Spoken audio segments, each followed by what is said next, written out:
Hey everyone, it's the Kung Fu Genius, aka Alex Richter, and you can follow me at the Kung Fu Genius. I got great news for KFG fans. For a limited time, you can get $5 off any order of $20 or more by using the code KFG5OFF at citywt.com. You can use this code for books, training equipment, t-shirts, and apparel. That code is KFG5OFF, and you can use that $5 off for any order of $20 or more at citywt.com. And that also includes using it towards my new book, The 15 Chi Sao Fundamentals, which just arrived and is still available while supplies last. The response to the pre-order was amazing, and we only have a few left, so get yours now. And you can always support this channel and podcast in simple ways, like subscribe to the channel, like the video, turn on notifications, and rate it wherever you get this podcast. And with that, let's get started. All right, peeps. On today's episode of the Kung Fu Genius, the genius will continue discussing his wild early days teaching in NYC. Lots of gems, lots of shoving, lots of ninjas want to learn Wing Tsun? Let's get to it! He is unstoppable, unbeatable, unbelievable. He's Alex Richter, the Kung Fu Genius. And every day, I practice martial arts. Word is, I'm a Kung Fu genius. Practiced all day like a genius. Yo, Dre, how you doing, man? How's everything? I am good, Sifu. So here we are. We're doing another New York Stories. And I think today's episode, we're going to focus on, it's not like we did year one a couple episodes ago. Right. This is not going to be strictly year two. This is maybe year 2 and 3, you know? So I think my first year stories are more stuck in my head than like year 2, 3, 4, because that first year I started, one, it was totally off the rails. Right. And if our audience members haven't heard that, you should go back and listen to New York Stories Year 1, because that'll give you kind of an idea of the stage that's been set. Yeah. And so, when I kind of look back at my notes and I look at all the different things that have happened while I've been teaching in New York, I can't always exactly fit like what year did this happen. I have kind of a broad idea. So I thought, okay, for this follow-up episode to the Crazy New York Stories, I'll kind of do like year 2, year 3, because there were some things that happened and, want to kind of discuss those things a little bit. So, Okay. One thing that I always tell my instructors and my assistants here at City Wing Chun is, obviously now we're going through a pandemic, so it's a little bit different. We don't have the same foot traffic. We don't have the same people coming in. But under normal circumstances, in general, if someone buzzes the school, so for people who don't know about martial arts in the city, we are here at 1024 6th Avenue, and we're on the 4th floor, so you got to buzz in. Someone's got to let you in, and so in general, in all my years of teaching, which is now just about 20 years. Anytime someone buzzes super late, like when classes are done or like after class, it's normally It's a not red good. flag, yeah. Not that these people come in to start trouble, but normally these are the weird people who they're walking by the martial arts school. And, sometimes we're here late because after class we'll talk, we'll chit chat, the students will train, right? So it's not unheard of that 10:30, 11 p.m. at night, we're still here at City Wing Chun. But occasionally someone will buzz in at that time, and it's always weird. Like, who walks by in Midtown Manhattan at 11 p.m. go, I want to go check out that Kung Fu school, right? It's normally not your most well-balanced person, right? And so I didn't know that when I first started teaching. And I think, one of the things that I've been writing down, because I want to compile all this stuff eventually, are the crazy walk-ins. Because as you can imagine, teaching in New York City, the kind of crazy, wild experiences I've had with just people walking in off the street. I mean, this is New York City. This is not Pennsylvania, right? Yes.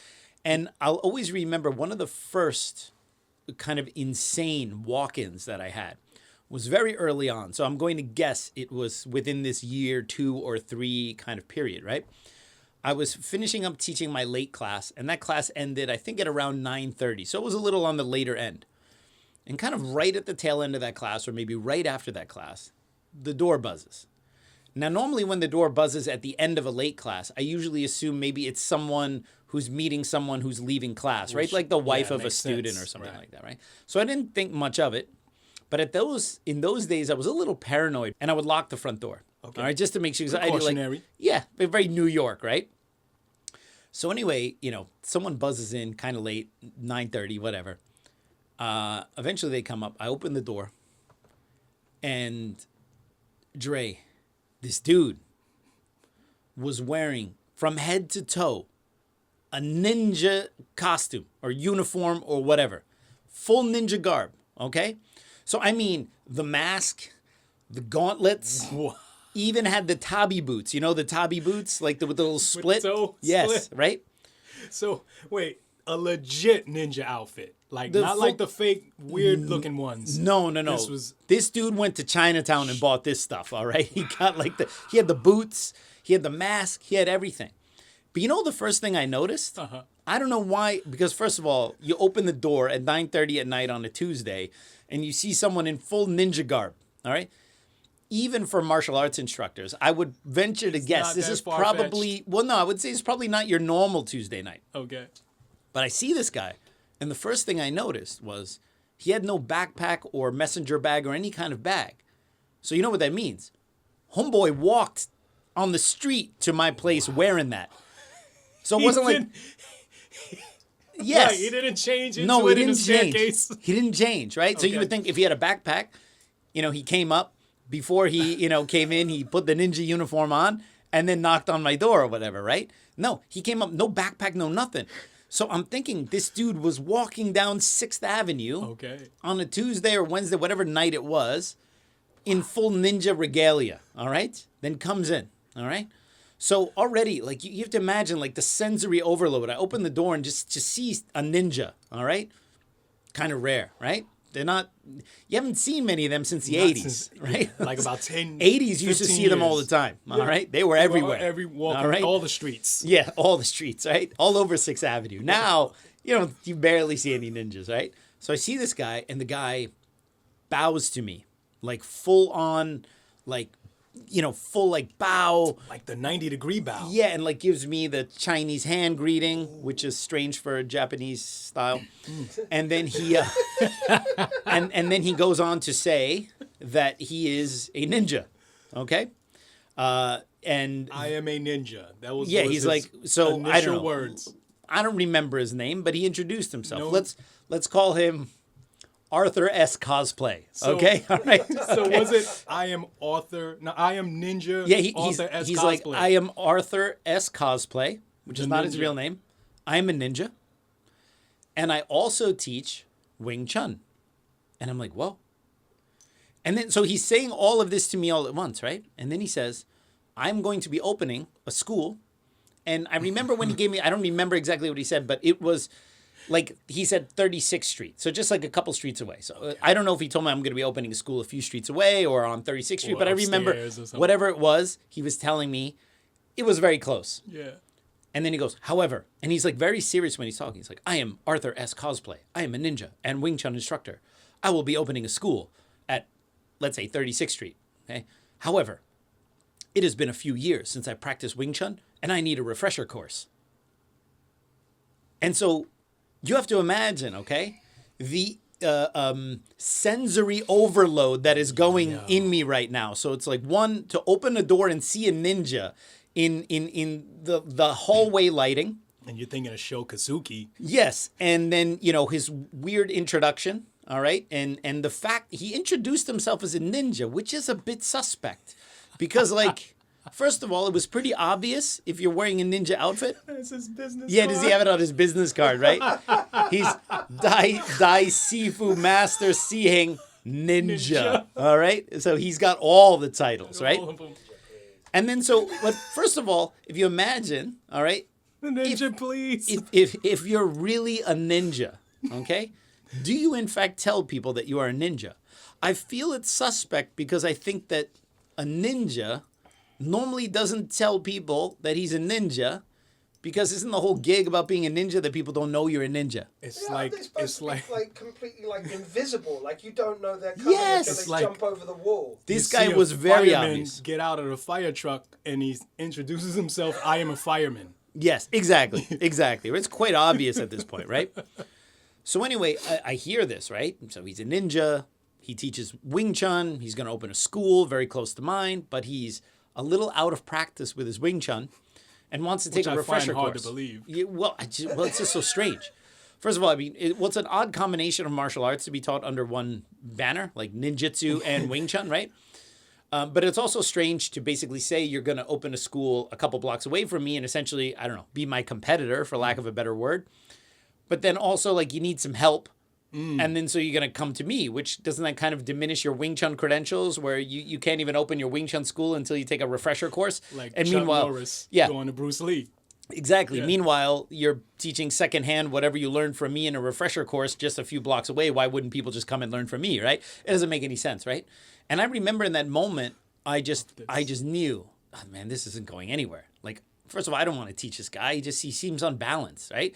The crazy thing is, like, he spoke very normally. Like, he introduced himself, and the way he spoke was quite measured. Okay. And very, as I like to say, reasonable. Eloquent. However, he's still a grown-ass man wearing a ninja outfit that he presumably was wearing on the street when he walked over to my school. So I'm a bit suspicious. Yes. So I did something Naturally. I don't really like to do. I lied right through my teeth to the guy. And I said, I'm so sorry. The Sifu of this school is not taking any students. Okay? All right?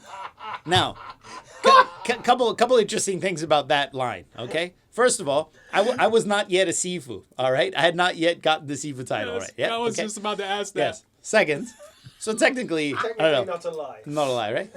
Second of all, lie. when I answered the door, I'm wearing the full Leung Ting uniform. Okay, all right. So I just finished teaching class. So it's a very, you have the pants with the stripes and the jacket and everything like that. So I'm obviously wearing, even if you don't know the Leung Ting, I'm obviously wearing some kind of martial arts uniform, right? And he looks at me and then he's like, he's not taking any students? And I go, no. And he's like, how much are classes? And I said, they're $500 a month. Because I just felt awkward. Like I don't want to say, like, dude, you seem kind of unbalanced, and I don't really know if you fit into my school. Okay, all right. And in hindsight, I thought, can you imagine? Especially at that time, all my students wore the traditional Leung Ting uniform, the white T-shirt. Can you imagine? They're all wearing the Wing Chun uniform, and there's one guy wearing the Wing Chun uniform, but with a ninja mask. So all the students are lined up at the beginning of class. We go, okay, feet together. We bow to Grandmaster Yip Man, and there's one guy at the end there. Yeah. Same uniform as everyone else, just plus the ninja mask. All right, maybe a ninja sword on the back, right? Because maybe he refuses to take it off, right? Some pre-pandemic guy over here. Yeah, that's right. He's already practicing social distancing. All right, he already has the mask on and everything, right? So like, I felt kind of bad, but I was like, at that time my school was small, and I was, it's like you have to be careful about the people you let into your school when your school is small. And so I was like, yeah, the Sifu's not taking any students. And then, he's like, well, how much are classes? And I'm like, they're $500 a month. He's like, oh, and he goes, but aren't you the teacher here? And I said, no, I just work here. All right. And at this point, I feel bad because, this guy's a little weird, but at this point, I'm like straight line to the guy, right? I just want the guy to leave. But I feel kind of bad for At the time I thought like the guy would just go, and then it's like now I got to kind of stick with it, and I feel really bad, right? And then he goes, well, aren't you the teacher? And I go, no, I just work here. And then Dre, he pulls out my flyer, which has my photo on it. And I'm just like, oh my God, this is the worst. I just feel so bad. All right. Where did he pull the flyer from? He got it from the martial arts store. Yeah, he had it in his. Yeah, I thought he was gonna pull out. Yeah, he was gonna pull out some ninja shuriken and throw them at me. And he pulls out my postcard flyer, right? And he's like, "But isn't this you?" And I'm like, "Yeah, sorry, we're not taking any students now." And then he left, and I felt really bad. It wasn't my best moment, to be honest, right? The story was ridiculous. I don't feel ultimately bad that I didn't accept the ninja into my school, but I did feel kind of bad. Like I was very immature. I was in my early 20s, and it was kind of a way for me to kind of make fun of the guy a little bit. And had that ninja walked to my school now, I would accept him with open arms. And I'd be like, sure, Mr. Ninja, you can join our class. Right. I have no problem. But back then I was like, I don't know. I've changed a lot since back then. You were as green as your shirt. Was as green as my shirt, right? And so when I talk about the way I look at things now and the way I look back at things, that's not necessarily the way I looked at things then. At that time, I was very tribal. I was very much like, following the Sifu Lau way and everything, and wasn't really big into what other people were doing. This is the And- way. Yeah, and so I didn't always behave properly at that time, especially when it came to other martial arts people visiting my school. But anyway, that's my ninja story, right? And so, for bad or worse, I did have a ninja come up and try to Wish I was there for this. try to join the school. I have some more stories, but they're not year 2, year 3. I'll bring them in terms of people walking in. More ninjas. But also, talking about like when you have to make up something, because it's kind of like you tell the white lie to get rid of someone. And then, unfortunately, you're on the hook for that, and then you have to. And she's like, you just feel Keep terrible, the lie right? going. Yeah. And so I had a similar thing happen to me again, which is where I learned, all right, you need to stop. The next day. No. This is actually years later. Yeah, it took me a while to learn my lesson, right? And I was, it's like, again, like you try to just let someone off with like a little white lie to leave you alone. And then what happens? It just turns into the Turns- darkest it lie. Turns into the worst thing in the world, right? And then you just realize this is why. Become This is why we should not lie Darth to people. Vader out right? of nowhere. So I was on the subway with one of my students. We were going to do a photo shoot in Central Park with the Wing Tsun long pole. And it was for Wing Tsun Illustrated magazine. Many years ago, I did an article on the long pole. And so I have to bring the long pole on the New York subway up to Central Park. Is this a famous pic that I've seen? Yeah, you've seen a couple of those pics. I shot them all. I don't go every week to I Central know Park the with my pic. long pole. I Craig shot is in all of there. those there. No. It was just me. It was Okay. just me. Got it. And so I went to Central Park with a long pole, and I'm there with my student, and I have this. I have to. If you ever try to bring a long pole on the New York subway, you have to kind of go in sideways if you're getting. The thing's 9 feet long, right? And then you kind of wedge it in there. You cannot bring it straight through the doors, right? You're looking like subway creatures at this point. Yeah. And so yeah. I've actually done that. Yeah. Yes. It's a lot Yeah. of fun. Yes, and so I'm on the train holding this thing, just hoping like, okay, I hope just no one talks to me or asks me about it, right? And there's this like sweet older Nice lady try. sitting in front of me, and I'm trying to avoid any eye contact with anyone, right?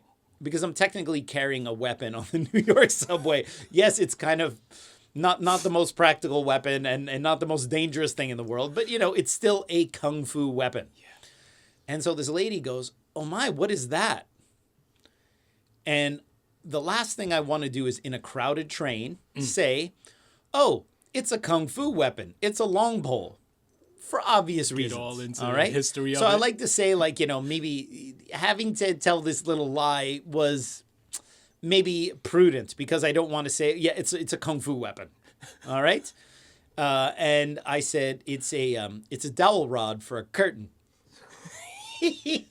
And so, Yeah. and then I'm thinking, it's going to end there.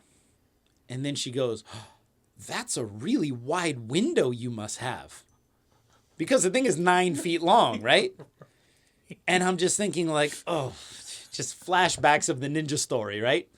She's going to pull out a card of me holding the long pole and say, "Wait a minute." Jeez. and then she goes, "Wait, where do you live, right?" Oh, I She saw goes, that coming. "Where do you live that you have such big windows? Because in New York, you normally don't have that unless you have some like baller apartment." You had us so intrigued. Yes. Yeah. And then I'm like, I'm going to Central Park. I'm like, I live near Central Park. So you must make money. Yeah, of course. Right? It's like, no, I'm a kung fu instructor. I'm broke as shit. All right. But then again, I just felt so bad because it's like, ladies, stop asking me about this thing. I don't want to have to start making up stories about interior decorating. So I just, as soon as we got to this, I just bolted out. I'm like, oh man, I can't do that. I just felt so terrible, right? It's like, note to self, all right? Next time somebody asks you, it's a kung fu weapon. Next time a ninja comes up, "Can I join your class?" Sure, you can join my class. Right. All right? Like, just honesty is always the best policy, right? So, interesting. So anyway, so we go back to these early times of my school, right? And, advertising was pretty much just the website at that point. Sifu Lau actually had a really good suggestion for me, which worked at that time. It wouldn't work now. Because I couldn't, back then you had the Village Voice and you had the New York Press. Those were the two free weeklies. And you had them in every corner. You pick that up. I miss those days. I miss every week you pick up the Village Voice. You see what shows are good playing in the old city. days, right. Yeah, like I really miss that, right? The Onion. Yeah, the Onion too. But I mean, like the Voice was such a staple for New York for so long, right? So I contacted the Village Voice. I want to know how much it would cost to put like a display ad in there. And, the Village Voice was weekly. And they were like, for like an ad this big, it was like $1,500 a week. And I was like, oh. Yo. And then I was at Sifu Lau said, you should put an ad in the newspaper, right? In like the local or whatever, right? And I'm like, it's so expensive. He goes, no. You put a classified ad. Because, the classified ads in the back, you pay by line. And then he says, like, you make the first 2 lines really big. And you just write Wing Chun Kung Fu classes. And then you put your phone number and your website. So because it has such few words, right? And of course, nowadays, you don't have classified ads anymore because there are no newspapers that people read weekly, right?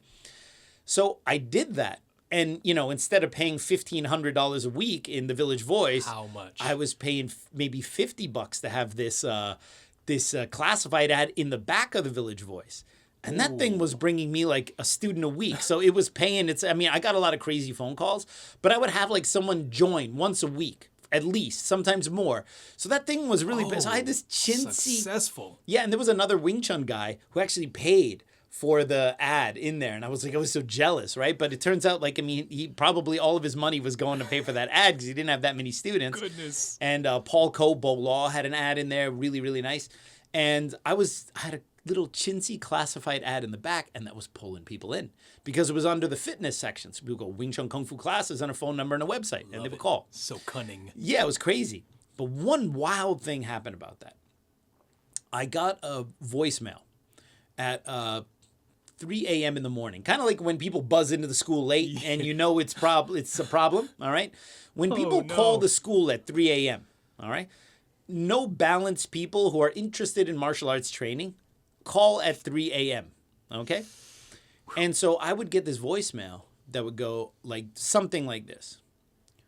Wing Chun Kung Fu classes. 212-354-9188, citywt.com. Wing Chun Kung Fu classes. And then he would just repeat my phone number, the website, Wing Chun Kung Fu classes in New York City. In New York City, Wing Chun Kung Fu classes. And he would repeat it until the voicemail cut him off. And then he would call back and say it again. And it was in the same monotone. Wing Chun Kung Fu classes, New York City, citywt.com. He would say my number, and he would say it again, and he would say it again, and he would say it again. He would leave 3 or 4 voicemails full until he got cut off, and he would call back again. And I didn't know what this dude's deal was, right? Until I realized he's just reading my classified ad over and over and over again. Creepy AF. Super creepy, right? And then I was like, holy cow. Welcome to New York City, man. Yeah, absolutely wild. Wow. Yeah, so, but that funny classified ad actually did help me quite a bit. Yes. And I mentioned in that kind of year 1, I did a couple Sifu Lau seminars, so I was already starting to train with him and get that a little more of that direct access to him, and already starting to see that there were some differences between what I learned in Europe and what he was teaching. Mm-hmm. And then in 2003, I don't know if you remember, it wasn't a pandemic, it was an epidemic, the SARS epidemic that happened in Hong Kong. All right? And so Sifu Lau couldn't come to the States that year because of SARS.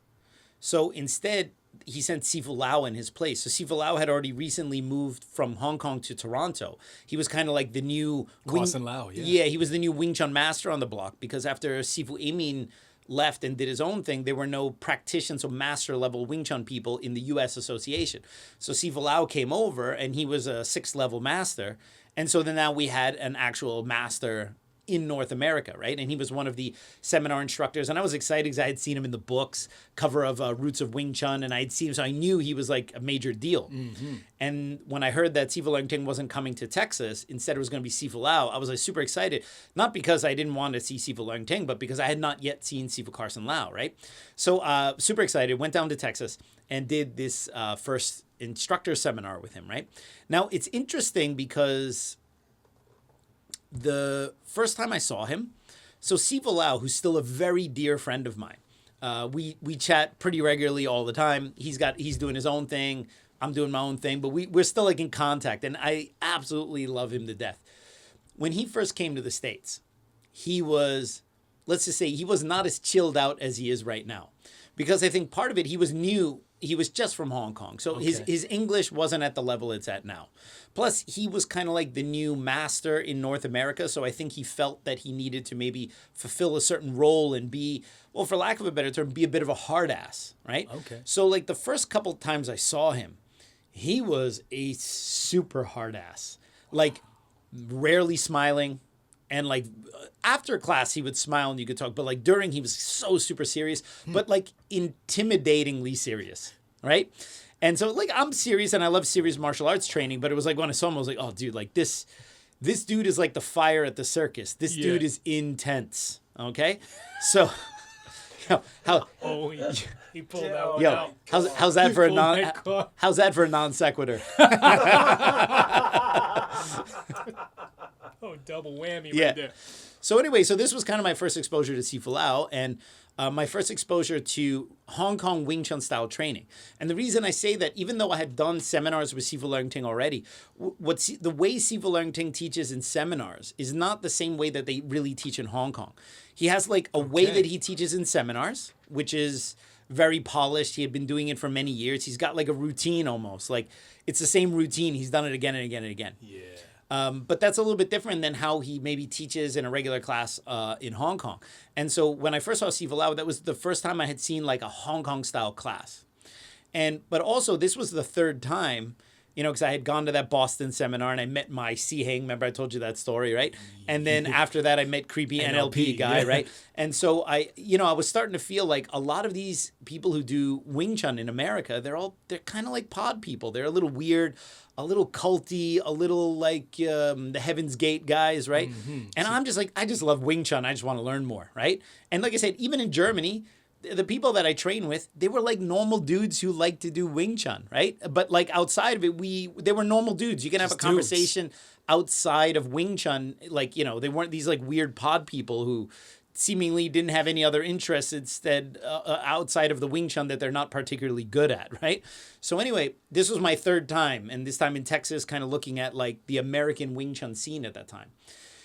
And again, I was starting to feel like, yeah, some of these people are kind of pod people. They're a little culty. They're a little bland and strange. And also, because it was a seminar, you had Wing Chun people coming from all the different places, right? And there was a Wing Chun instructor there. I use the term instructor very loosely.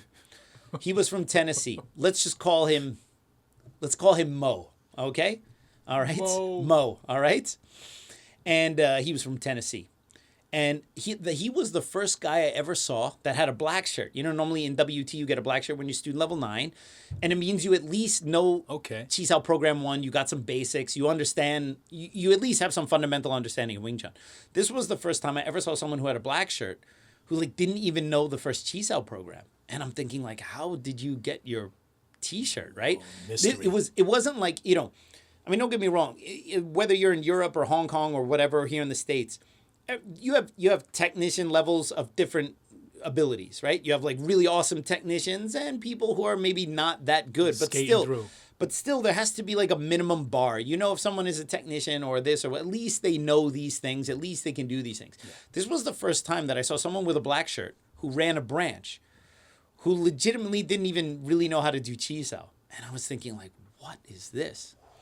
And then for some reason, he liked me. And he came up to me and he was talking to me. And he kind of talks a little bit like this. You know what I mean? Yeah. He goes, oh, man, this Sifu Lau guy, he's really something. And I'm just like, you know, kind of trying to pay attention to Sifu Lau. And he's kind of talking while Sifu Lau is teaching, which is a big no-no. Yeah, which is a big no-no anyway. Not just that Sifu Lau is Chinese, but you don't talk while the instructor is teaching, right?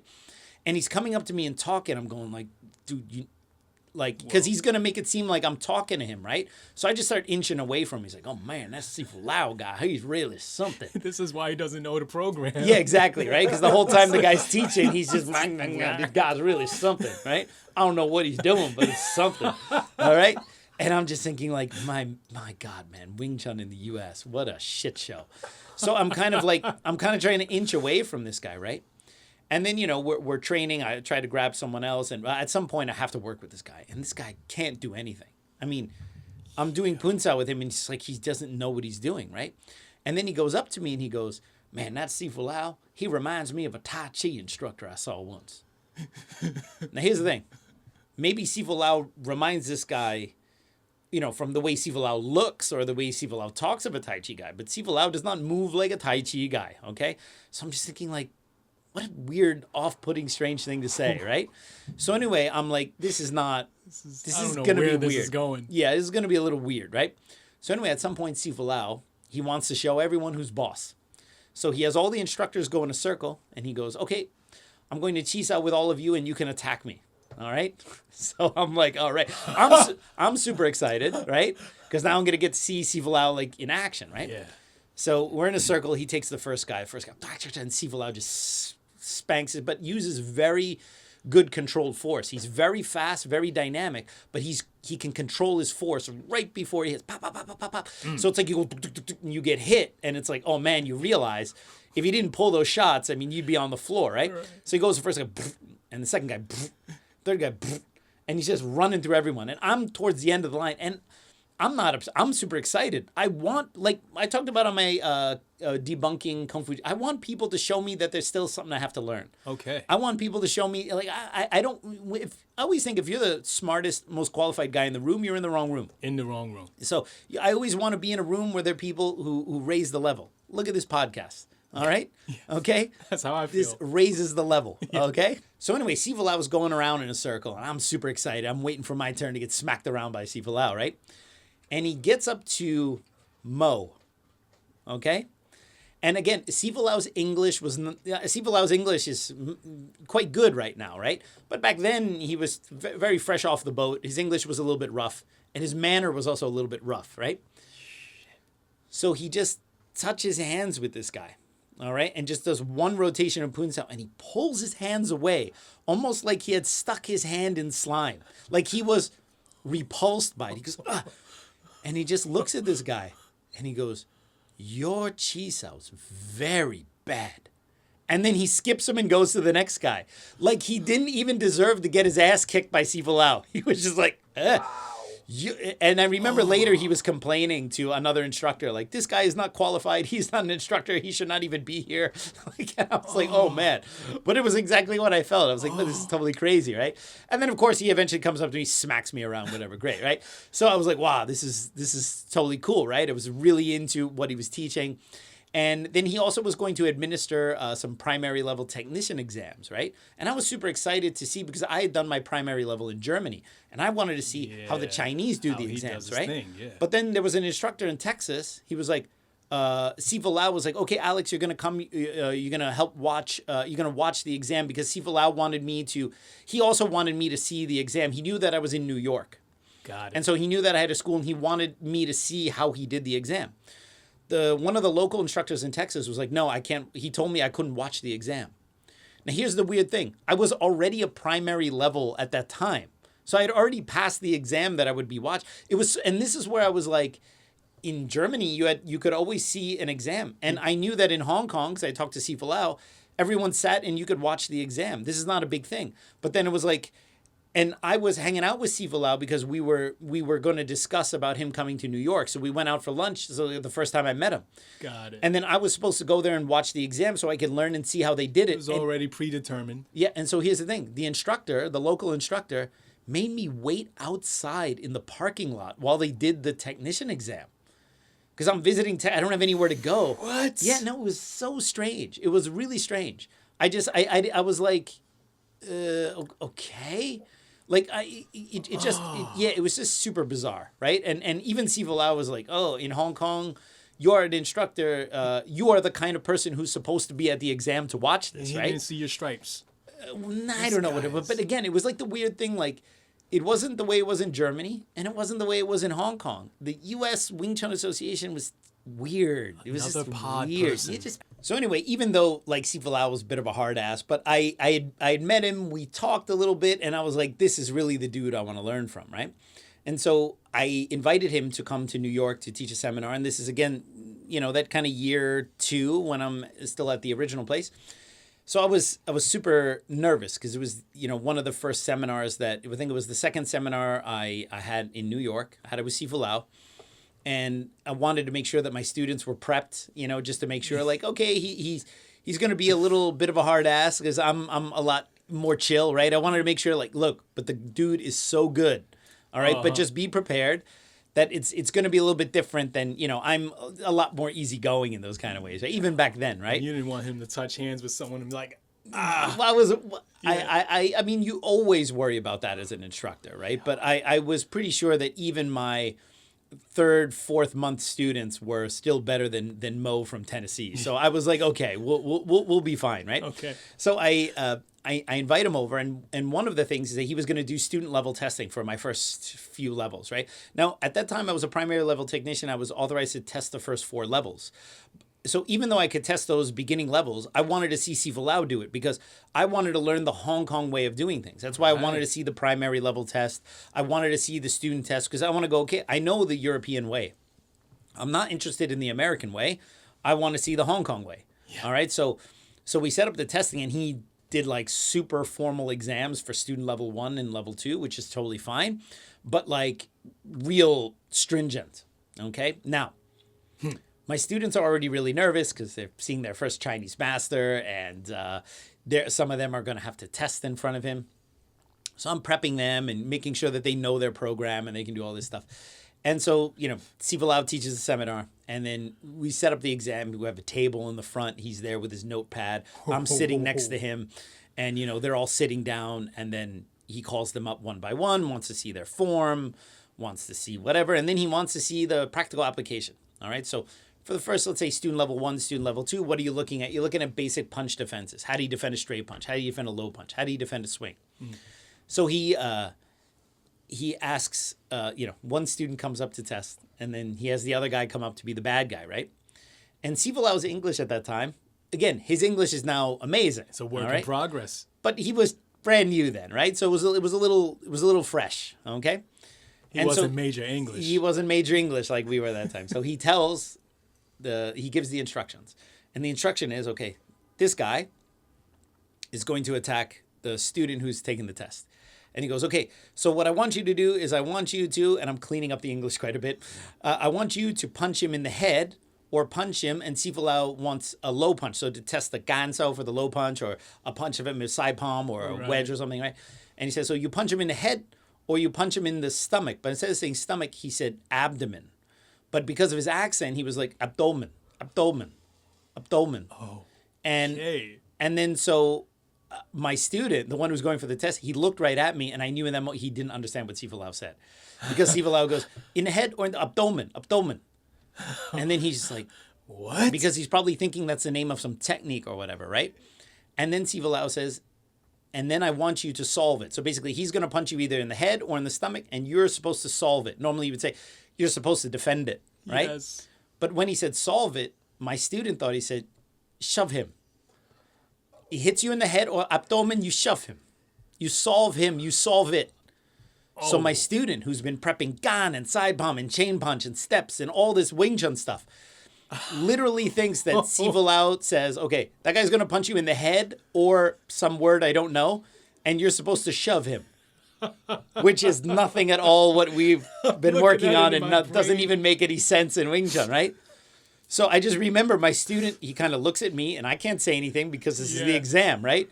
And I just see this pure look of worry come over his face. And I'm like, oh man, this is not going to be good. Do I know this student? No, you don't. Oh, I wish. So anyway, he kind of, puts his hands up in the Zhong cell, right? And then, the other student is in non-Wing Tsun, right? And then steps in to give him a low punch or head punch, whatever it was, I don't remember. And then my student, his name was Henry, and that's actually his name. Henry just takes both of his hands and then just shoves the guy, just straight shoves him, right? And Sifu Lau's eyes just got so big, and he's like, what are you doing? What is this? This is not Wing Tsun. And then my student's like, try again. Solve it, shove him. He's thinking he's saying shove him, right?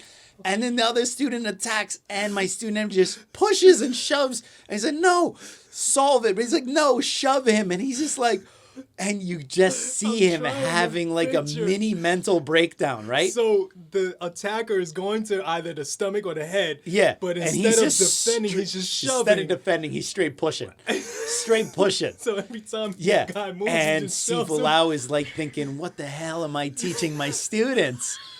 Right? Am I supposed to use gan or side palm or whatever? No. And my student is just straight pushing. And then so of course he and then we had similar incidents with 2 other students. And after that seminar, all 3 of those students quit. They just straight quit. And I was like, and I was I told them, I'm like, oh look, it was just a miscommunication, but I think they were worried that they were going to have to regularly have to deal with something like that, right? And I was like, no, it was just a miscommunication. You told this to the students. I told that to the students. I go, don't worry about it. I can also test you for some of these other levels. Yeah. And like, no, it'll be totally fine. But I think they felt a little humiliated. Because it was in front of their classmates, right? And they pieced out. They pieced out. That's why you never heard of Henry, brutal. right? Yeah. So I was like, okay. That first what Sifu Lau taught in the seminar was amazing, and I learned so much. But I was like, okay, there's a couple rough edges we need to work out here, right? Big lesson with that one. So, but I was still determined to continue inviting him because I'm like, okay, I also understood, like, he's new to North America. He's new to speaking English. And I saw the potential because he was awesome. I mean, Sifu Lau's skill. I even went up to Toronto and did a couple private lessons with him early, like in that year 2, year 3. And he was the one who showed me about guosao, the real Hong Kong style sparring, which I had never done before in Germany. And he was like, okay, now we're going to do the chi sao sparring. And I thought, okay, that just means free chi sao.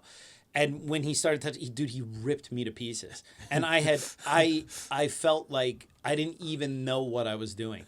I was like, this is something else. Wow. Because, technical wise, I can do a lot of, I could do the chi sao movements and stuff like that. But then he just came at me with this immense pressure. And straight, this guozao sparring was like, what is this? I didn't even know it. And I could not even touch him. Not even a little bit, right? That's what I felt first time seeing it too. But you see, the thing, I was already a primary level. And then I was like, oh, there's an entire mode of chi sao training I didn't even know about. And then he started to break it down to me. Okay, this is how it works. And I was like, oh man. And then again, for me, that mean I wasn't upset. At first I was like, oh man, I was like, wow, there's some real holes in my game, until I realized I just didn't even learn a big part of actually how chi sao was supposed to train. I thought it was the sections, and then you mix the sections, and then you just do it with feeling. And I was like, no, there's an entire sparring protocol where you put this under an immense amount of pressure. And you really see, can you do this or not? And so I was happy because that meant I had something to learn. All right? So that's when I definitely knew, I'm going to be inviting this guy more and more. It's like a whole new world. It was a whole new world. And I wasn't like, because there were some instructors, high-level instructors in the U.S., they didn't want to invite Sifu Lau to teach seminars because they did not want to be shown that they knew that there was something they didn't know. So they would invite the other American instructors who didn't know Gaosao and didn't even know the chasing program. Okay. And so, but the U.S. instructors would invite the other American instructors because they knew if they invited these American instructors, their students wouldn't be these guys wouldn't be able to steal their students away. In fact, one American Wing Chun instructor told me, he goes, the reason I don't invite, and I'm not a religious guy, all right, but I don't know how else to express this sentiment. Hand on the Bible or any holy book you want to put in front of me, okay? All right? He told me, why would I invite Sifu Lau to teach in my school and make him the hero to my students? And I remember, and look, mind you, that guy was way higher ranked than me. Yeah. And I was a first level technician. I was junior as hell. And I was thinking why wouldn't I want to invite someone to my school who was way better than me? If the students are already paying me and they see that I have skill and something I can teach them, how can I invite someone who's equal to or lesser than me for a seminar and expect them to pay extra money for that guy? No. I'm going to bring an all-star cast to my school. If you think I know something, just wait until you see the people I invite. They're head and shoulders better than me, right? Besides, even if Sifu Lau became the hero to my students, do you know what that means? That means they're going to go to the next seminar. And am I really worried? Exactly. I mean, and also the idea is, but these were the concerns people had, like the American Wing Chun instructors had at that time.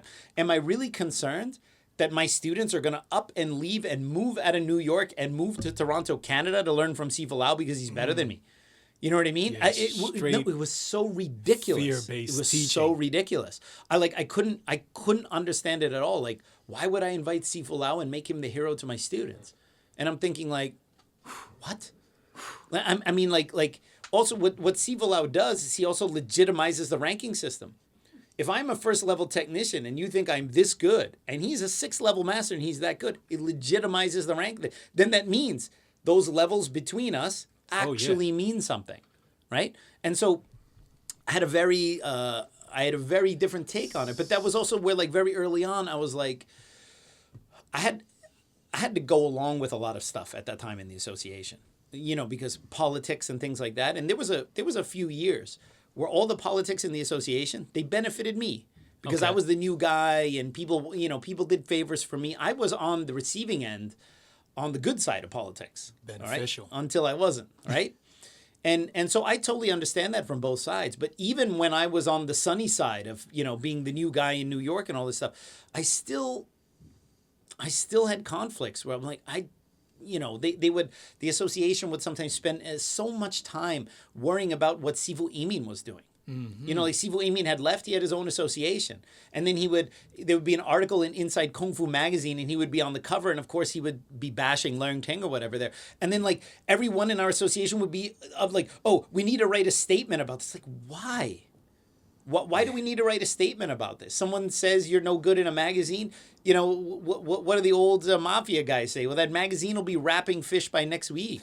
You know what I mean? Like, who cares what he says in there? Like, are people not going to go to our school because they read something about what people don't realize when it comes to martial art articles, the people who are reading that stuff are not the people who are looking for a martial arts school for the first time. Because the people who read martial art magazines are people who are already doing martial arts. And they're usually already committed to a style or a school. So they're either going to side with dude A or dude B anyway, right? They're just looking for extra knowledge. There is no newbie ever who doesn't know anything about like in the 2000s, who never heard of Wing Chun before and goes, there's a Wing Chun school around the block. Let me go look what the martial art magazine has to say. Oh, that guy says Leung Ting is no good, or that guy says Imin is no good, or that guy says so-and-so is no good. I'm not going to join. This has never happened. Okay. But the association was always operating in this kind of zero-sum policy that either we have all the students, all right, like either we have all the students and you have none, or we cannot coexist. And for me being in New York, in a city of, what do we have, 9 million people in the city? Just about, yeah. Right? And I'd be like, the EBMAS school from Emin's Association could have 800 students. And that wouldn't take 1 cent away from me. Yeah. And it's always this zero-sum game that if that guy has students, those are students that are taking away from you. Well, that's not true economically, even in a small town. And it's certainly not true in New York. New York is big enough that every Wing Chun Sifu, regardless of their lineage, could have a packed house and none of us are stepping on each other's feet. And there's no reason, but some of these small guys from these small towns, they had that zero-sum attitude. And I'm just like, why are you sweating this stuff? And they would make us write statements about, I didn't give a crap about, why would I care about what Sifu Imin wrote in a magazine? Sifu Imin, for me, was one of the best Wing Chun fighters, and he decided to do his own thing. He went and did his own thing. That's fine. Yeah, you just want to teach. I'm now doing my thing, and nothing about what Sifu Imin's doing now is going to benefit what I'm doing. And nothing what this guy writes in a magazine matters at all to me. So there was always this kind of like, why do I even need to care about this stuff? Because you're in the association, you need to care. So you get wrapped up in that stuff. And I'm not going to say that I wasn't at all I was wrapped up in it, but I would. You didn't even notice you were wrapped up in it. I would, but I had conflicts. I just felt like, yeah, I'm caring about stuff that I ultimately don't really care about, and none of this stuff is going to help my bottom line. But the culture of the association was kind of in that way. So anyway, Sifu Lau's chilled out quite a bit since then. So if anybody out there wants to learn from Sifu Lau in Toronto, he's absolutely the best guy to learn from. Yet He's to amazing. see him in action. He's amazing. And he's constantly polished his teaching routine, polishes the way he does stuff. He even on that first trip, the shove it trip, he saw like with my students, like especially my close students, right? That, you know, it's New York, so I give you the arm and I give you a hug like this, right? You know, because that's what we do. We're from America, we're from New York, right? And he was like, oh, you shouldn't do that with your students, right? And mind you, I'm doing this with my boys, like the people that I'm the closest to. And he's like, oh, because one time in Hong Kong, you know, someone tried to hug an instructor and he pulled him down and he did it just to make him look bad or something. And I'm like, it was a cultural difference, right? But I was not in a position to say, well, Sifu Lau, like, you know, with all due respect, I'm an American, this is American culture. I was just like, okay, Sifu Lau, yes, you're right. Because it was just a matter of he had not acclimated to North America yet. Okay. And he came in with very traditional Chinese sensibilities. And of bit course, of I'm culture in shock. New York, so there was Right. a bit of a gap between those two things, right? So anyway, that was like my first seminar with Sifu Lau. And at that time, my school was growing. I was getting more and more students. And I ended up getting, Thanks to that village voice. thanks to that village voice ad, Classifieds. I got a student. So I'm very lucky. In my 20-year teaching history, I have not had to kick out a lot of students, right? Most of the people who train here, they, everyone gets along. And usually people who have kind of a weird attitude, they end up weeding themselves out Right. anyway. So it's very rarely come to the point where I had to be like, you need to physically leave my school. Extremely, extremely rare. I'm happy to say. Meanwhile, I know of other Wing Chun schools in the New York area where kicking out. kicking a student out is a weekly occurrence, right? Okay. For perceived thought crime threats and things like that, right? So anyway, Oh, goodness. but I did get the first student that I had to actually kick out. And this guy, let's just call him Ted. Ted's not his name, all right? Ted was a Scientologist. Oh, goodness, Ted. Okay? Ted was a hardcore Scientologist. Okay? And so he joined my school, and then he, I think, they have this Times Square. the spaceship temple in Times Square, right? I think that one every Just come week. straight from yeah, Times Square to here. Yeah, every week, don't they beam that thing up to space and then come back with it, right? Yeah. 51st and Broadway. Yeah, baby, getting rid of the thetans You they think got it's there, the right? lights in Times Square? No, it's that beam. Yes, it's that beam, yeah. So anyway, he joins my school, and then he's into marketing, okay? And my school is very small. I didn't have a lot of spending cash. Like I said, if I had a couple extra students, I'd buy another kick shield. If I had a couple extra students, I'd buy some focus mitts, right? So I was very cash poor, all right? Not like now, as you can see from the extravagant studio I have here at 1024, right? Only the finest materials for the Kung Fu Genius podcast. So anyway, he offered, he was creating a directory, and the directory was going to go out to, all these households on the Upper West Side and Upper East Side. It was almost like a coupon book, right? And it gets sent in the mail, and then you have like one free week of, a spa or this or that or whatever. And he's like, I can give you a full page ad in this thing that's going to go out to, let's say, 50,000 residents on the Upper West Side. Okay? And I was like, whoa, that's great. Right? And then he goes, yeah, and I'm going to do that at the beginning of the year. And then the second half of the year, I'm going to do one for the Upper East Side. So one Upper West Side, one Upper East Side. And he goes, and then he said the rates are kind of expensive because this is going to 50,000 households. So, but what I'll do for you, because I love doing Wing Chun and I want to help you out, could we barter the training for being in this book, right? It's probably And your again, first barter. this is me super green. I'm like 100,000 households in New York. In 1 year. Yeah, Upper East Side, Upper West Side, telling them about my school in Midtown. Sign me up. So created this barter deal with him. The first book's supposed to come out, I don't know, let's say in March. March rolls by, the book doesn't come out. Meanwhile, I'm still teaching him basically for free every month, right? And April comes by. I'm like, hey, isn't that book coming out? I was like, yeah, I keep getting new signups, so I want to make the book bigger. So that means that, and I'm even going to get more households. Like every time I was like, when's that book coming out? Ooh. It was always like, yeah, next month. Ooh. Yeah, in 4 weeks. Oh, I'm just going to add a few more households. I'm just going to do this. Every time the dues came around, Yes, time to pay dues, exactly, right? Okay. you would So here's the question thing. it, and then 9 months after the first book comes out. Mind you, the first book was supposed to come out, and the second book was supposed to come out like 6 months later. 9 months after the first book was coming out, it finally came out. And then I saw it. And it was like this chintzy little ad. I gave him the ad. I had someone design it. He redesigned it. And it was like stretched out, so I looked like super thin.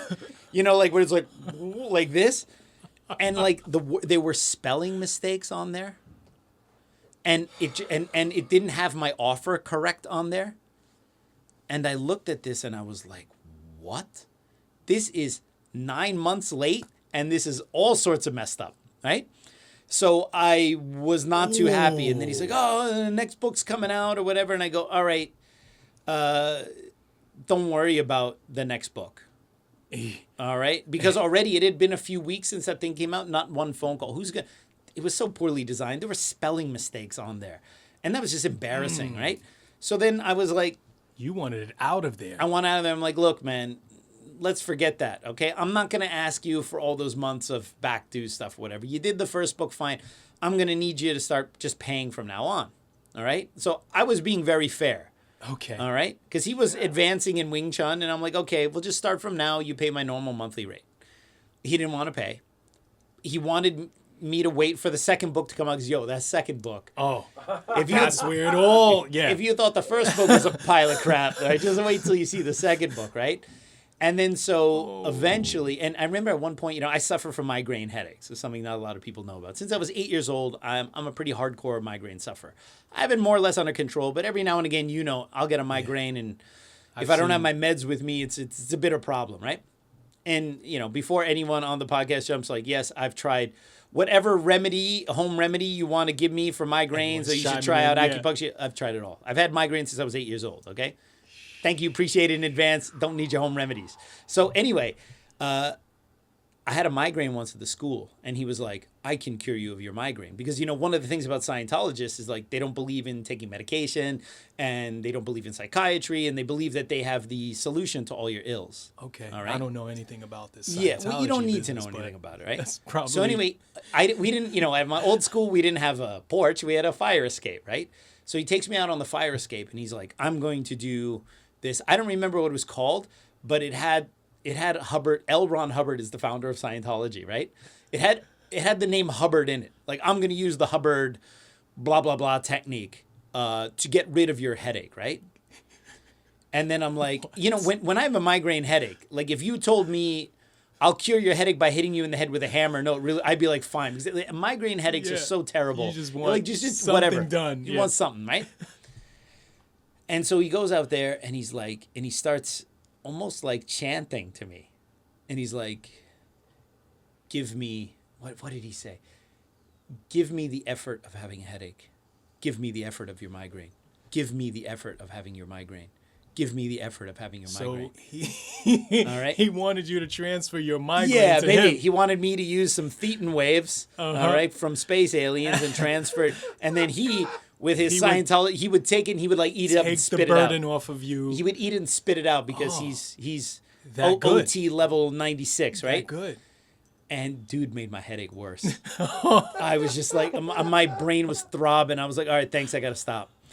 And then, like a couple months later, I'm like, all right, but here's the crazy thing. He was always trying to advise me on marketing stuff because he's a marketing guy. Mind you, he's a marketing guy who's a bit of a sham, right? But he says, here's some flyers. He made some flyers for me. I guess as a goodwill gesture, right? And he goes, you have to have a student standing outside, handing out flyers, which is not unlikely. In New York, it's a normal thing. Typical, yeah. But he goes, but I'm going to teach you some of the Scientology marketing methods. And in the back of my mind, I was thinking, might not be that bad, because if you can convince people of that BS, I just wanted to bring people up to my Wing Tsun school and show them what I can do. If they like what I do, they'll join. If they don't like it, they can leave, right? I just need to get people in the door. Through the door. I had a good hit rate when people got in the door. I got them to join. But when you're a small business in New York, the point is to get them in the door. Okay? So I'm like, all right. And then when he explained it to me, I was like, oh, shit, I can't do that. So the idea was you have someone go out there. And it's not like, hey, are you interested in martial arts training? You hand a flyer and you let them go and they look at it. And then maybe they call, maybe they do whatever, right? You do the thing which happens in New York. Sometimes you go up to them and you say, like, have you thought about martial arts training? Like in the way the Scientologists go, like, would you like to take a stress test or whatever, right? And then you kind of start following them. And you start talking. And you try to kind of pitch why they need to do martial arts training. And then the person with the flyer routes them to go up into the school. So you actually bring them in. This is so straight culty, right? Straight luring. Straight luring, right? But it's one thing if you say, hey, man, if you're interested, hey, the school's right there. You can go in and check it out, make an appointment, right? But it's one thing if you go like, let me take you to my martial arts school. And he was saying like, he goes, He goes, don't worry, I'll train your flyer guys on how to do this. And I'm thinking like, I don't know about that, right? But the crazy thing about it is what it was called. All right. The method of talking to people on the street and then bringing them up to your business, which is basically what they do in Scientology. The Hubbard hustle? No, the Hubbard hustle. Although that's very good. Actually, that would, had he called it that, I might have had a much softer attitude about it, right? No, it was called body routing. Body routing. Oh, body routing. Yeah, right. Sounds like that Beastie Boys song. Body routing, body routing. And then I'm like, I don't know about this. This sounds kind of weird, man. Yeah. So like, eventually I literally had to tell the guy, okay, like, you need to go. You need to body route your ass up out of here. Here with this mess. Yeah, I had to go tell Carlos, the football player, yo, Carlos, can you body route our boy Ted out of here? All right. Make sure he catches his spaceship. God. What a love. Yeah. So anyway, I was at that space, the one on 39th. And then after 1 year, the landlord didn't want to renew me because, like I had mentioned before, there was a yoga school below us. And the yoga school had a very big place. And they were paying a lot in rent. And I just had one small space. And I was making, look, we don't jump up and down in Wing Tsun. But, people get swept to the floor. Occasionally, there's some footwork. Yeah. Some footwork. Speaking of noise, there's some footwork. There's some kicks. Things like that happen, right? So the yoga school, they had some pull. And they told the landlord, like, if you renew this guy, we're not going to resign, right? So then the landlord was like, hey, no problem. I got a space for you on 6th Avenue. And that's this space. Yeah. So I went from being on 39th Street to being on the Ave, which I'm like, I'd much rather be on 6th Avenue, Thank you, yogis. Space was basically the same. But here's the crazy thing. I don't even know if you know this. When I moved into this space, there was a martial arts school below us. Oh, snap. So we're on the 4th floor. Okay. There was a martial arts school on the 3rd floor. I remember I used to walk by this building all the time before I got it, and I would see their sign. Little did I know that at one point I will be in that building longer than I've been anywhere else. Was it right? a ninjutsu school? No, almost wackier. Okay, the school was called Pakwa. Okay, now Pakwa with I've heard of Pakwa. Yeah, Pakwa with a P. It's actually Pakwa. Pakwa is actually an internal martial art. In the same internal stuff, you have Tai Chi and Xingyi and Pakwa. It's like with circle walking and all that kind of stuff.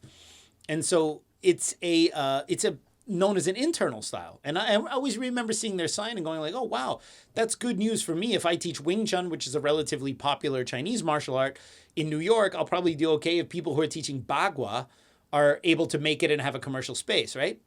Well, anyway, when my landlord moved me, when he told me this building and then I went up there, I'm like, oh, man, this is the building with the Pakwa school. And they're on the 3rd floor and I'm on the 4th floor. I'm like, well, it could be a little sketchy, right? But I'm like, oh, whatever.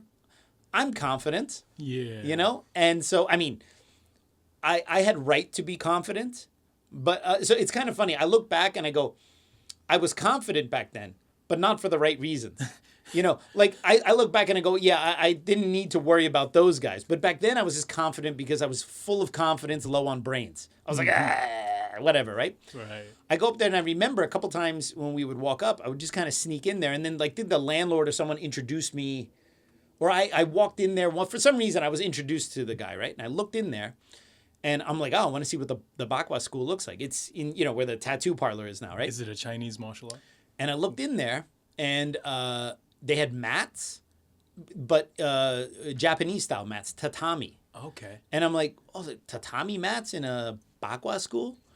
And then I looked at the students, and they were wearing gis, karate gis. And I'm like, huh? So it's a Chinese martial art. No, the name is Chinese. But I walked in there and they were doing like reverse punching. And this is not to clown karate. I love karate. I think karate is amazing. But the sign says Pakwa. And I go in there and they're doing like McDojo-esque karate. It's not like real traditional Japanese karate. And they were even doing, with the wood Japanese swords, like the bokens and stuff and the shinais. And I'm like, this isn't even Chinese. Oh. It's not like they said that they were doing Pakwa and they were doing Wushu or they were doing Tai Chi. They said Pakwa and they were doing bad karate. And I'm looking at this and I'm going like, what is this? Right? And then so I'm like, so immediately at that moment when I saw that, I'm like, I'm not worried about these guys at all. Okay. Right. And then, I already had students because I've been at the other space for years. So my students are going to be walking by, looking in on there and coming up. Right. And those guys, they were not happy that I moved in, but they couldn't do anything. The landlord signed me. Right. They were there we coexisted in this building for about 3 months. They still had most of their time on their lease left, and they skated in the middle of the night. They bailed on the lease. And then they rented a space diagonally across the street where the yoga school is now, above that deli, right diagonally across the street. They were in there. What? Let's just commit a crime. Yeah, it's rob crazy. a bank. Yeah, it's and a different hang landlord. out across the It's a street different after landlord. we rob the bank. Crazy, huh? So anyway, apparently, I was like, fine. I mean, they can have students. I can see. Here's the thing: the Wing Chun guys didn't want any other Wing Chun people to exist. The American Wing Chun Association. I was like, I don't have a problem with these other guys. I literally put my school 1 floor up, and this building is a walk up. It's not like an elevator. Every single person who visits my school would have to walk by that. That means intro lessons, who don't know better, might have accidentally stopped at the 3rd floor thinking that was me. Ooh. So I was the one taking the risk because I was 1 floor up. Nothing happened. I never lost a single student. All right. And as a matter of fact, I think some of the people that were supposed to go there went up an extra floor and came to me because they heard some stuff going on. Right. So anyway, those dudes skated. But I mean, yeah, it was so kind of, Bagua ended up being like backwash. Yeah. Backwash. And as far as I know, I don't think those guys are around at all. But it's kind of like some of in New York, you have all the most legit stuff, Some of my friends in Germany are like, oh yeah, it's tough to teach Wing Chun in some towns because we have Brazilian Jiu-Jitsu. And I go, oh, you have Brazilian Jiu-Jitsu? That's cute. I have Renzo Gracie 4 blocks away from me, all right? You have Brazilian Jiu-Jitsu, right? I have Renzo. Marcelo Garcia. Right. Oh, you have a kickboxing school? I have Phil Nurse from the Watt who trained GSP and Frankie Edgar. Yeah. So they want to tell me about the competition they have in their small town in Germany, and I go, huh? You have a kickboxing guy? We have all the best guys in here. It's just really funny how they're so worried about that stuff, right? Yeah. And I go, so what does that mean? That means if I'm the guy teaching WT, I need to be in the same group as those guys, right? And maybe I'm not at their level even within Wing Chun. But having people who are of higher level and higher caliber around you raises the level. It raises you up. Because I'm not comparing myself to a couple other people that I train with. I'm comparing myself to where's Phil Nurse's school at? Where's Renzo Gracie's school at? Where's Marcelo at, right? All of these guys, we have all the best guys here. Paul Ko teaching Kung Fu, all of these well-established people. Frank Yi teaching Hong Kong, right? These are the guys who are established, and I look at them, and now, of course, I need to step up so that I can be in the same room, at least in the same conversation about who are the people who are established in New York, right? And not where, there's a kickboxing guy in the same town. Oh, you have competition? Open a school in New York and tell me about competition, right? So anyway, I'm surprised. So that's why when I see a school like the Pakwa, which is very clearly some kind of fake, they're not even teaching as advertised, but somehow they were, and they had a bunch of different branches. They were like a franchise for a minute. So it blew my mind, man. Interesting. Yeah, it blew my mind, right?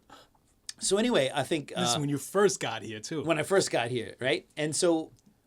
once I got in this space, very shortly after, I had Sifu Lau come and teach the very first seminar. And I was super excited. I already had Carson Lau over, and I had other instructors over, and was very excited to finally. I had enough students within less than 2 years, because you had to have a certain number of students for the seminar to invite Sifu Lau, right? And many of the established schools in the U.S. had been teaching for years.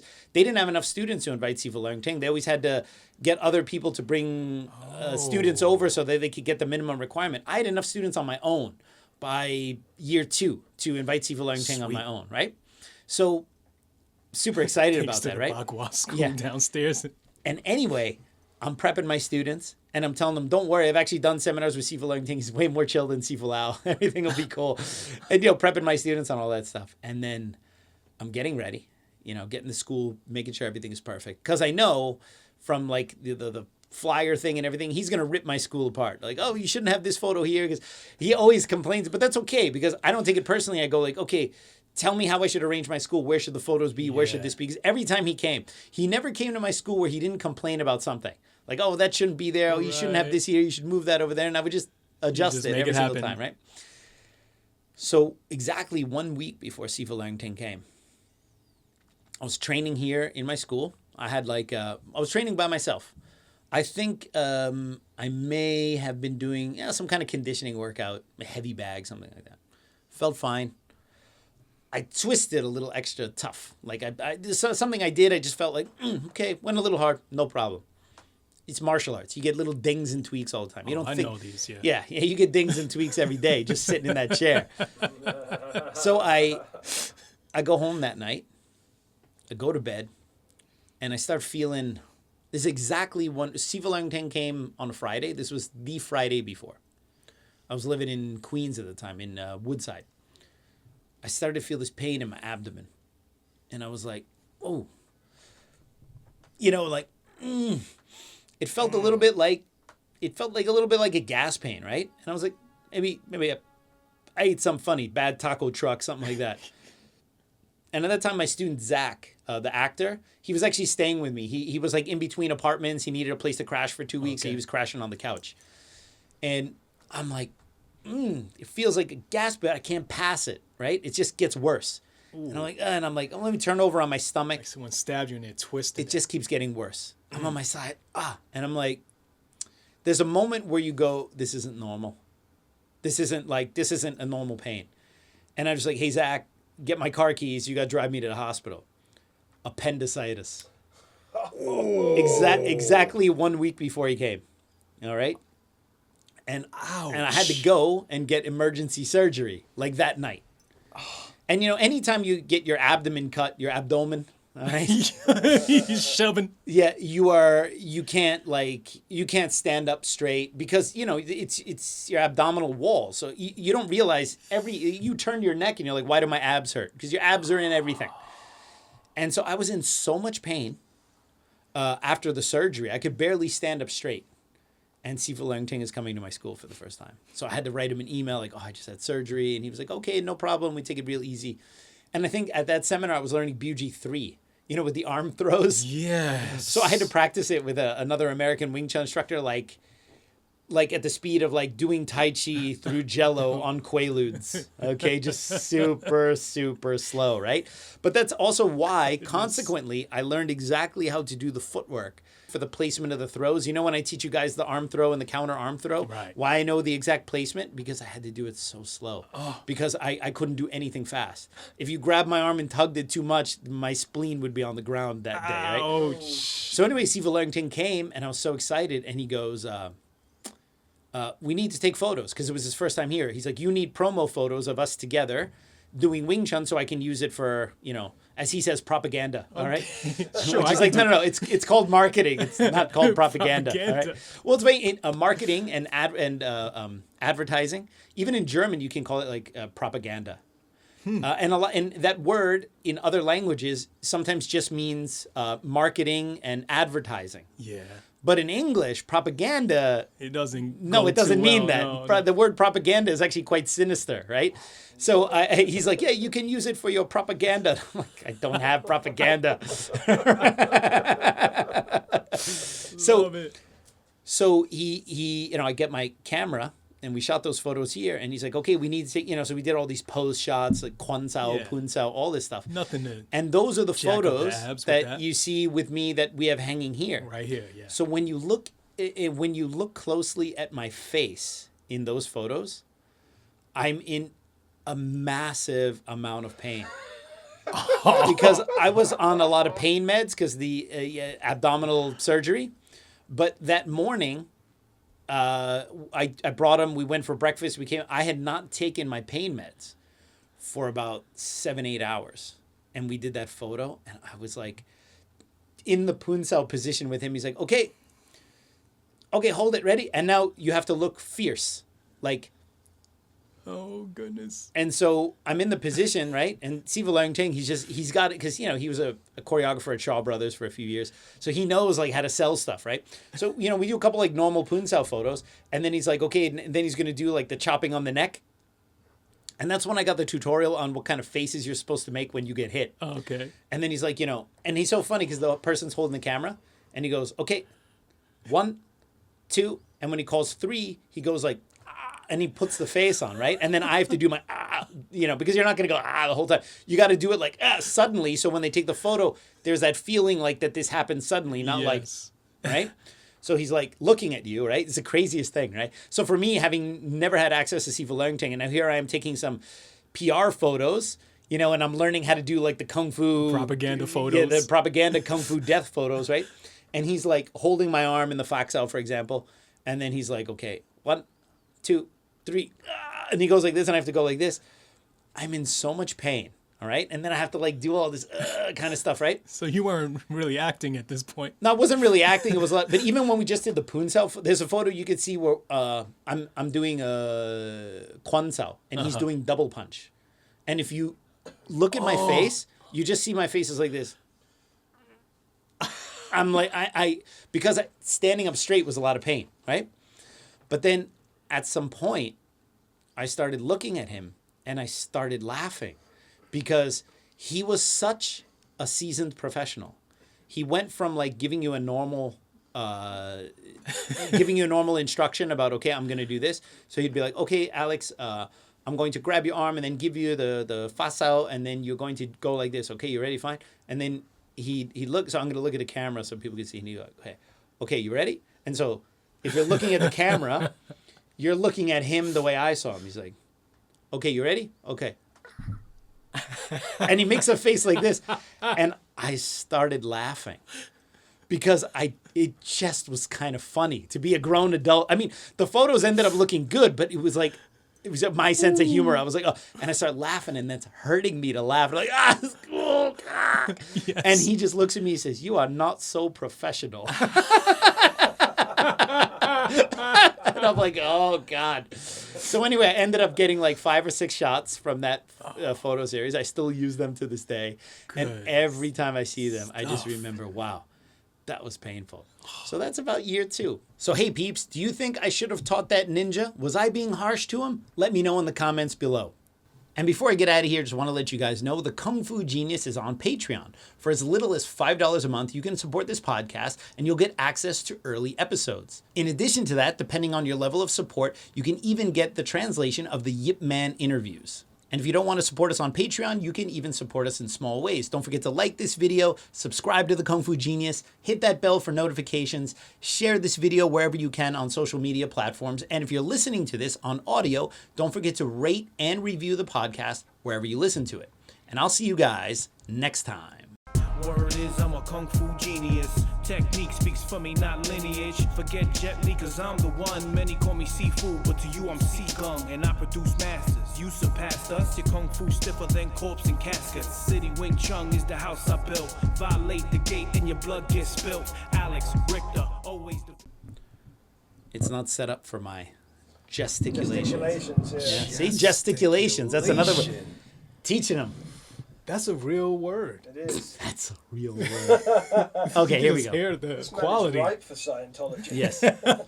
Body routing. Body routing. I don't know any of the other words of body routing. You don't need to, though. That's all you need. You're a champ. You can do this. I know. The helium of knowledge in his brain has already gone to the heavens. Non sequitur. Years training. Jesus Christ. Discuss Wow. his wild We early did that days. episode already. He's forgotten. Wild early Yeah, am I days. going to debunk the Kung Fu Genius on this Wild episode? Early days teaching. Early day, you have, and when you're an actor, you have to. Yeah, but you're not an actor. Oh! They put the spoon in, and the spoon just disappears. Let's do the intro. All right, peeps. On today's episode of the Kung Fu Genius, the genius will continue to baffle us with the dope. Serious fail. The genius will continue to discuss his wild early days in NYC. No! Just travel here from Pennsylvania. Could have started it out. Yeah. I'm here Let's now. not talk about my time in Pennsylvania. Sifu Jim Janglebot from Pennsylvania. You got to put him on the Kung Fu Genius podcast. He got lots of stories. Lots of gems. Yeah. About Lots of pushing and shoving. lots of pushing and shoving. He's got lots of stories about deer hunting. Like Confucius said, Even a broken clock is right twice a day. Confucius said that? He did say that. He did say He that. said it never like knew. he said it like last week or There was something. some other dude who said that. Yeah, could be. Niche. No, niche. Jeez. There's a full-time job editing this guy here. You know, so yeah, body routing.